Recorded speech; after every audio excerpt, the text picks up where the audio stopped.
Há mais de 80 anos, cientistas da Universidade de Harvard vêm acompanhando voluntários, que de tempos em tempos passam por entrevistas e exames. O objetivo do estudo é simples, é responder a pergunta: o que faz uma pessoa ser saudável e feliz? E olha, a conclusão é muito interessante. O fator que mais influi no nível de saúde e felicidade das pessoas não é a grana, não é o dinheiro, nem a alimentação. Também não é a atividade física, apesar de ser a segunda coisa mais importante. Mas o que é fundamental mesmo são os relacionamentos. É incrível mesmo, mas as pessoas que têm relacionamentos mais calorosos, mais intensos, ficam fisicamente mais saudáveis à medida que vão envelhecendo. E não é difícil entender o porquê isso acontece. Imagina que você tem um problema e fica estressado. Seu corpo se prepara para resolver esse problema, seja lutando, seja fugindo. Quando o problema é solucionado ou você consegue dividir com alguém, essas reações vão embora. Mas o isolamento é uma situação estressante e quando a pessoa é solitária, ela vive constantemente esse sentimento de luta ou fuga. E aí o que acontece? O nível do cortisol, que é o hormônio do estresse, fica sempre alto. Por isso, dizemos e podemos dizer que os relacionamentos eles reduzem as chances de desenvolver alguns problemas de saúde. O ser humano precisa do sentimento de pertencimento. Não fomos feitos para viver sozinho, mas para viver em bando. Só que nem sempre é fácil se relacionar. Por isso, no Papo Saudável de hoje, o meu convidado é um craque nesse assunto. É o psicólogo de relacionamento, Thomas Schultz. Obrigado, cara. Prazer estar aqui. Cara, por que é tão difícil se relacionar? Olha, porque é difícil se relacionar com a gente, né? É difícil aguentar a gente, os nossos próprios pensamentos, a nossa própria autocrítica. Imagina aguentar uma outra pessoa. Pô, muito legal isso que você falou, Tomás. Esse é um relacionamento muito importante, né? Que a gente tem que ter com a gente. Sim. E como ir melhorando esse relacionamento? Ficando mais tempo sozinho. Sabendo que o mais importante, que é quando você tem muito medo de ficar sozinho ou sozinha, é você saber que é uma etapa da sua vida, é um estágio. Você não tem uma sentença que você vai ficar sozinho pro resto da vida. Não. Eu, por exemplo, eu gosto de ficar sozinho, eu gosto da minha própria companhia. Mas por que eu gosto? Porque eu tenho a possibilidade de chegar no final de semana, eu ligar para minha namorada, eu ligar para os meus amigos e encontrar. Então eu consigo transitar para fora, né, dessa solidão que eu fico, que na verdade é solitude, né? Tá. Aí, esse processo, né, de autoconhecimento, muitas vezes vai precisar de ajuda? Muitas vezes sim, porque tem pessoas que repetem uma frase que é terrível, que é: eu não consigo ficar sozinha. E aí elas repetem tanto aquilo que elas acabam acreditando naquela narrativa. Qualquer pessoa consegue ficar sozinho se você tem a possibilidade de sair desse estado e encontrar amigos, familiares, o que for. Tá. Aí eu quero fazer alguns paralelos aqui, até para comparar gerações, tá? Uhum. Então, quando eu pego a minha geração, a gente tinha que, por exemplo, para fazer uma amizade, descer, andar, tocar campainha, ver se o amiguinho estava lá. Aí você se relaciona, aí tem o conflito, você aprende a lidar com aquilo. E isso tudo é um processo de aprendizagem que você vai, por erro, por acerto, por experiências boas ou ruins, desenvolvendo ali algumas características. Só que hoje, as relações são muito mais virtuais. E se eu não gosto de alguma coisa que você falou, eu simplesmente bloqueio. Eu não, né? Em que medida esse mundo digital hoje tem dificultado as relações? Vou te dar um exemplo que eu até estava lendo um estudo, uma pesquisa, há 2 semanas atrás, que é: homens com menos de 30 anos não estão chamando mulheres dos aplicativos para sair. Por quê? Porque eles não sabem mais conversar. É um autorrelato deles, que eles não têm mais essa habilidade social. Porque uma coisa é você mandar mensagenzinha ali no aplicativo, no Instagram, o que for. Outra coisa é você sair com uma pessoa e interagir com ela ali, presencialmente. Então, elas estão perdendo essa capacidade também de... E ainda mais hoje em dia com o trabalho remoto, né? Eu trabalho de casa, por exemplo. Eu sinto uma falta danada de encontrar pessoas para bater um papo, por exemplo, assim, no meio da tarde. Sabe quando você vai tomar um cafezinho? Agora, se a gente sabe que os relacionamentos são tão importantes para a nossa saúde, Então, hoje a gente sabe que essas pessoas que têm um relacionamento mais intenso, alguém para compartilhar, para dividir essas emoções, tem uma expectativa de vida um pouco maior, tem uma qualidade de vida um pouco melhor. Qual que é a saída para essa geração que perdeu, como você disse, um pouco dessa habilidade do relacionamento? É sair do virtual e ir para o offline. Porque pensa só, vamos pensar numa geração assim mais nova ainda, ali nos seus 20 anos, que gosta de jogar jogo no computador e tem sua tribo, mas tem sua tribo virtual. Bom. Eles raramente saem para se encontrar. Porque você tem a percepção de que você está com uma tribo e de que você tem uma relação com aquelas pessoas. Mas é uma relação de não proximidade. A gente precisa do contato físico com as pessoas. A melhor coisa é você encontrar um amigo que você não vê há um tempo e dar um abraço nele. Agora, relacionamento, ele tem muito a ver com paciência e tolerância. Né? Minha opinião, sou zero expert no assunto. E quando você desenvolve essa capacidade de se relacionar, entender, ceder, enfim, fazer adaptações, ajustes, essa relação tende a ser mais longeva, a ter menos atritos. Hoje, o que a gente percebe é que a recompensa a gente quer ela um pouco mais imediata. Você percebe isso ou não? Eu percebo que o limiar de frustração está muito mais baixo. Então, por exemplo, se um amigo, uma amiga diz uma coisa que você não gosta, você se afasta daquela pessoa. A relação é esforço contínuo. A gente tem que saber que a gente pode discordar da outra pessoa, mas a gente não precisa romper uma relação. A gente tem esse exemplo dentro de casa, quando a gente briga muito com o pai ou quando tem um viés político diferente. A gente tem que entender que a pessoa é muito mais do que aquilo dali. Eu acho que as pessoas estão menos tolerantes nas relações. E eu acho, inclusive, que é por causa disso que as pessoas estão com mais dificuldade de ter relacionamentos amorosos. Eu, por exemplo, não sei porque que a minha namorada está comigo, porque eu sou difícil. Bom, reconhecer isso. Eu reconheço, exatamente. E eu falo com ela, olha, eu sou assim, eu funciono dessa forma. Hoje também as pessoas, acho que, me corrija se estiver errado, elas, quando entram por relacionamento, acho que eu devo estar errado, elas tendem a já falar, eu sou assim, e buscar esses ajustes mais rapidamente, ou não? Eu adoraria que isso acontecesse mais, sabia? Mas não tende a acontecer. Não. As pessoas, elas confiam muito no que é óbvio. Mas é óbvio que eu sou assim, é óbvio que ele deve estar entendendo como eu funciono, mas nada é óbvio. Em relações, a gente tem que explicar o óbvio. Eu sempre brinco com as minhas pacientes, porque eu atendo 90% mulheres, que você tem que dar instrução. Você tem que dar instrução. Mas é chato, eu sei, mas você tem que dar instrução. Você tem que dar o caminho, você tem que facilitar, porque relação já é difícil por si só. Tem que ter muita comunicação na relação. Você acredita que muitas pessoas, quando vão se relacionar e começam ali, claro, você tem aquele momento inicial da empolgação e tal, elas tendem a mostrar a melhor versão, né? E muitas vezes percebem ali coisas que não encaixam, mas elas não falam esperando que com o tempo isso se resolva e a outra pessoa não vai mudar? Tem muita gente que vai, por exemplo, vamos falar de primeiro encontro, quando você vai num primeiro encontro com uma pessoa, Seja amigo que você conheceu do trabalho, qualquer coisa assim, ou então com uma pessoa romanticamente. Você tenta mostrar o seu melhor lado para aquela pessoa. Isso não é ser falso, É você enaltecer uma persona sua. A gente tem diversas personas. No trabalho a gente tem a persona mais formal, dentro de casa com os amigos a gente fala mais bobagem, e com uma pessoa que a gente quer conquistar, a gente mostra o nosso melhor lado.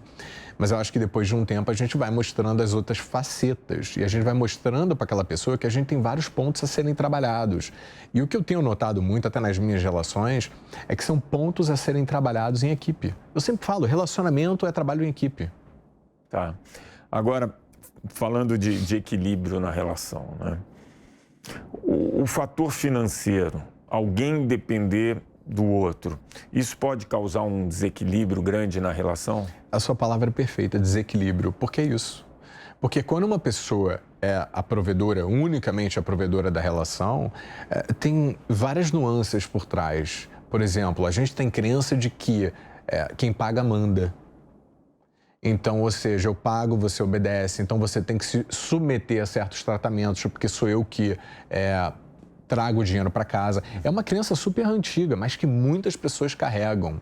Eu acho que a pior coisa que uma pessoa pode fazer na vida é abrir mão da sua independência financeira pela outra pessoa. É claro que muitas vezes as mulheres fazem isso quando têm filhos. Isso que eu ia te perguntar, para a mulher é um pouco mais difícil, porque É um pouco mais momento difícil. ela tem que interromper a carreira ou fazer uma pausa, porque ela vai dar à luz. Sim, exatamente. Mas se você não tem filhos, nunca abra mão do seu profissional. Porque eu vejo muitas relações onde o cara diz para a mulher, não precisa trabalhar, eu vou cuidar de você. E aí já sinaliza para mim uma luzinha vermelha que fala assim, esse cara provavelmente ele está tentando te controlar. Porque a partir do momento que você abre mão do seu profissional, você vai ficar à mercê dele. Você vai ter que pedir tudo para ele. E como que é essa questão de você perceber um controle do outro na relação? Quais umas dicas? É muito difícil, mas olha só. Existe uma diferença básica entre controle e cuidado. Cuidado se incomoda de mandar uma mensagem quando você chegar em casa, né? Tá pegando um Uber 2 horas da manhã. Claro. Controle é monitoramento. Eu vou colocar um GPS porque a cidade está muito perigosa. Isso não é verdade. A cidade está perigosa, mas o seu GPS ele não vai mudar absolutamente nada no perigo da cidade. Você quer monitorar ela o tempo inteiro, né? Ou o oposto também acontece. Então, você tem que ficar muito atento com a diferença entre controle e cuidado, monitoramento e cuidado. Tá. Agora, quando a gente fala de um relacionamento, eu vou pegar um casal e aquele é o relacionamento principal, tá? Só que junto desse relacionamento principal, cara, desculpa, mas eu sou muito louco com esse assunto, então eu vou criando minhas teorias, qualquer coisa, fala, pô, para, Tala. Então, você tem esse relacionamento principal. Mas esse casal, ele acaba desenvolvendo vários outros relacionamentos paralelos. Filho, amigo, enfim, uma série de relações paralelas. É comum uma pessoa manter uma relação que não é boa por conta dos relacionamentos paralelos? E em que medida esses relacionamentos paralelos são importantes para manter a relação principal? Isso me faz lembrar casais que só viajam em grupo, sabia? Porque eles não se dão bem sozinhos e eles sempre precisam das outras pessoas. E aí as outras pessoas se tornam fundamentais para a convivência daquele casal. É muito doido isso, né? Já vi. Então, uma medida vocês conseguem viajar sozinhos, só vocês dois? Vocês têm assuntos? Porque a riqueza das relações traz assunto, traz novos estímulos para dentro de casa, para dentro da relação. Então, acho fundamental. Um outro risco também, que eu vejo muito, é quando você se torna muito amigo dos amigos da sua namorada, da sua mulher. Né? Obviamente, isso acaba acontecendo, né? As relações, elas se fundem. Sim.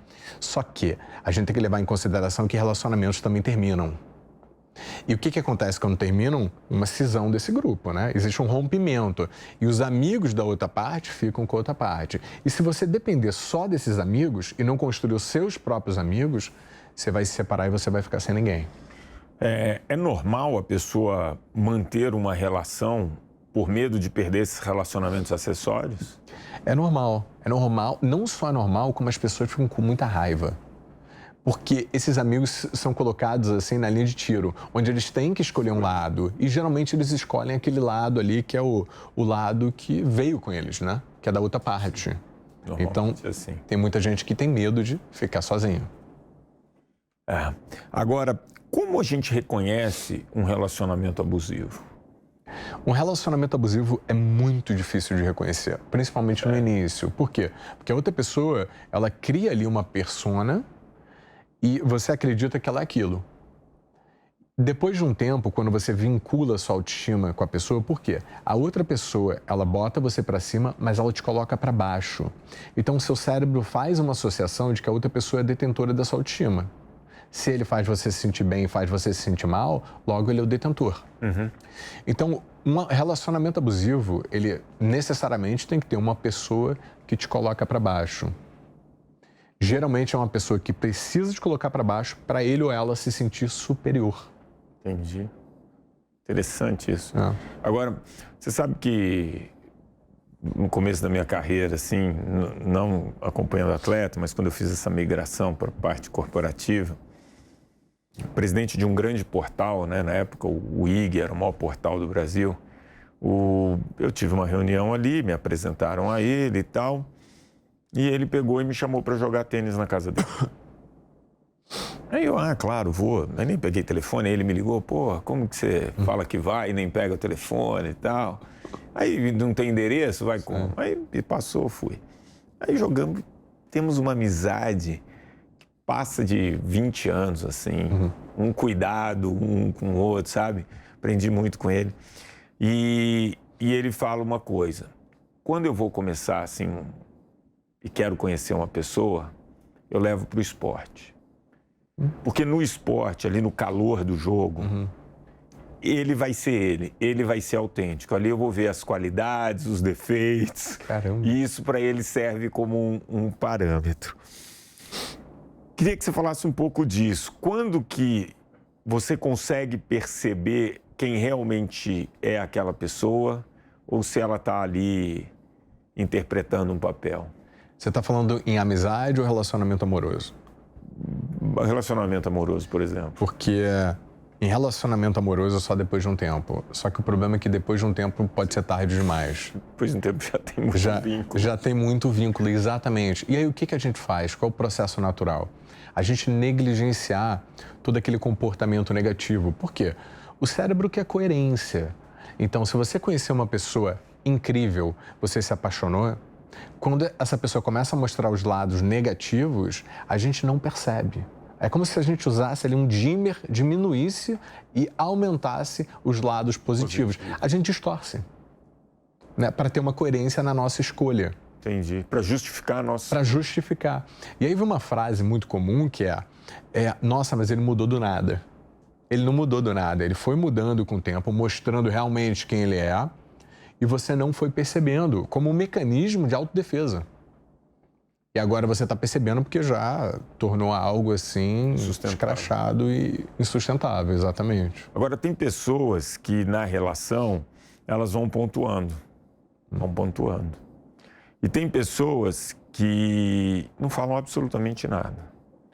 E aí acontece uma coisa trivial, não, para mim não dá mais, estou fora. Né, que ela vai deixando o copo encher. Existe ali, isso é muito individual, existe uma melhor maneira de se relacionar? Eu vou te dar um exemplo, e inclusive eu dei semana passada para uma paciente minha que ela estava em crise no casamento dela, tinha muita coisa no marido que estava incomodando ela.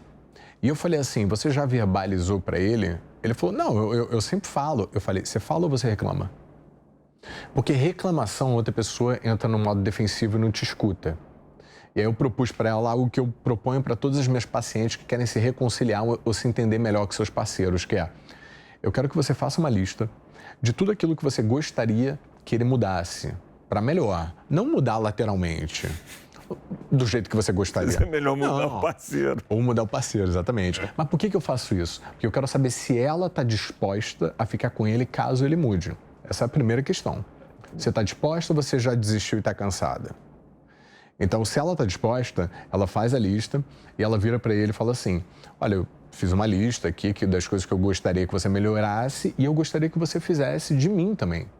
Porque se eu tenho queixas, você também tem queixas de mim. Né? E a pessoa, na hora, ela fica com uma relutância. Não, eu não vou fazer isso. É desconfortável. É desconfortável. Mas você tem que mostrar a importância disso. Olha, se eu estou me comunicando com você, é porque eu ainda acredito que a gente pode dar certo. No momento que eu parar de colocar essas queixas para fora, significa que eu já desisti da relação. E aí a outra pessoa dá uma acendida e geralmente dá a lista para outra pessoa. Quando ela recebe a lista, eu pergunto para ela, e você está disposta a mudar? Que relacionamento é troca. Isso aí é um ajuste... É um ajuste. E isso eu faço por quê? Porque o casal não faz isso. Ele não vem fazendo esses ajustes ao longo do ano, ao longo da vida. E aí chega num ponto onde ela tem que fazer uma lista. Agora, o dia a dia, o cotidiano, a intimidade, Isso destrói a admiração? Isso faz cansar o relacionamento? Muita gente não vai gostar do que eu vou te responder. Mas a intimidade é inimiga do eroticismo. Tem uma psicóloga, Esther Perel, que fala muito sobre isso, que é quanto mais íntimo você está da outra pessoa, da rotina da outra pessoa, do dia a dia com a outra pessoa, menos atração sexual você tem pela outra pessoa. Admiração não, porque a admiração é diferente. Então, a gente tem que ter a nossa privacidade, a nossa individualidade dentro da relação. Esse lance de, não, eu tenho muita intimidade com a minha mulher, eu vou pro banheiro fazer número 2 de portas abertas. Eu falei, isso tem um custo. É a perda do eroticismo, né? Essa intimidade. Você ganha intimidade, mas você perde isso, né? Então, a admiração já é outro lance. A admiração, eu acho que é um dos fatores mais importantes, inclusive para as mulheres sentirem atração sexual pelos homens. Você sabe que tem um seriado que eu gosto muito, já acabou faz muitos anos, há mais de 2 décadas, que é o Seinfeld. Sim. E tem uma frase dele que ele fala o seguinte: sem admiração, esquece. Não tem relação. É verdade? Se você não admira a pessoa que você está ali, fica difícil se relacionar? Eu vou te contar uma coisa pessoal que eu tenho dificuldade até de falar, mas enfim, vou ser transparente. Eu entrei na zona de conforto no meu casamento. Eu não acreditava no meu potencial profissional. E entrando nessa zona de conforto, a minha ex-mulher perdeu a admiração por mim. E ficou claro aquilo. Ficou claro na desconexão que a gente passou a ter. Ela não tinha mais atração por mim pra gente ir pra cama junto. E eu fui reparando na importância da admiração. Mas por que geralmente as pessoas perdem a admiração? Quando você se acomoda, quando você não corre mais atrás, quando você não faz o esforço, não só profissional, mas também o esforço de ganhar aquele peso, de não fazer mais exercício, porque você já está numa relação, né? Entendi. Ou então para você até fazer surpresas para outra pessoa, se esforçar pela relação. Não se acomodou, ele não faz mais nada. Eu chego em casa, nem jantar tem pra gente. Sou sempre eu que tenho que fazer. Isso vai perdendo o brilho da pessoa por você. Agora, é comum também as pessoas se conhecerem. Beleza, eu admirei essa pessoa assim, ela é assim, assim, assim. E aí eu começo a querer mudar essa pessoa. E aí eu mudo isso, eu vou pondo do jeito que eu idealizei. E aí essa pessoa se transforma numa outra pessoa. E aí essa pessoa olha e fala, pô, não é com essa que eu me apaixonei. E termina a relação. Que loucura, isso acontece muito. Eu tive uma paciente minha que ela tentou mudar tudo no cara. Ela foi casada com um cara durante mais de 15 anos. Ela mudou a roupa, o jeito dele, o jeito de falar. Ela mudou a profissão dele. Caraca. E o cara se transformou nisso e mesmo assim ela não estava satisfeita com aquilo. E teve uma crise no relacionamento onde ele se separou dela, ele arranjou uma outra mulher que aceitava ele por quem ele era. E aí ela passou a ter um conflito de tipo... Ele não é o cara que eu me relacionei. Não, ele não é um cara, porque agora ele é quem ele é. Quem ele é. Né? É a essência dele. E não era uma essência muito boa. Mas, enfim, não era que ela queria que ele fosse. E aí tá a grande diferença entre você quer que o outro mude ou que o outro se transforme. Porque mudança é evolução. Transformação é você transformar na pessoa em quem você gostaria que ela fosse. Pô, arranja uma pessoa que esteja mais adequada e alinhada com você, né? Pra você não precisar fazer esse esforço monumental de mudar a pessoa, de transformar. Isso eu percebo que acontece muito. Bom, queria que você desse aqui 3, falo 3, mas se quiser dar mais, dá. 3 conselhos para as pessoas se relacionarem melhor, os casais, enfim. Olha, 3 conselhos, deixa eu ver. O primeiro de todos é comunicação. Tá. A gente se conecta na comunicação. Tem uma paciente minha que ela me disse há um mês atrás, ela falou assim, eu tive o melhor sexo da minha vida. Eu falei, o que aconteceu? Ela falou assim, eu falei o que você me disse. A gente teve uma conversa super profunda, ele se abriu completamente para mim, a gente se conectou. Eu tive, assim, o melhor sexo da minha vida com ele. Então, comunicação é essencial. Confiança É essencial. Você tem que estar com uma pessoa que te passa confiança de que você pode relaxar, de que você não precisa ficar monitorando, de que você não precisa ter ciúme o tempo inteiro dele ou dela. Confiança é primordial. Eu acho que aceitação também. Você aceitar outra pessoa por quem ela é. Isso não significa que ele ou ela não possa melhorar, mas não mudar. Muito bom. Né? Cara, pena que esse papo tem que ser tão curto, que aqui daria várias sessões de terapia. Tomás, cara. Prazerzão. Obrigadão, viu? Obrigado, você. Esse foi o nosso Papo Saudável de hoje. Tenho certeza que você curtiu.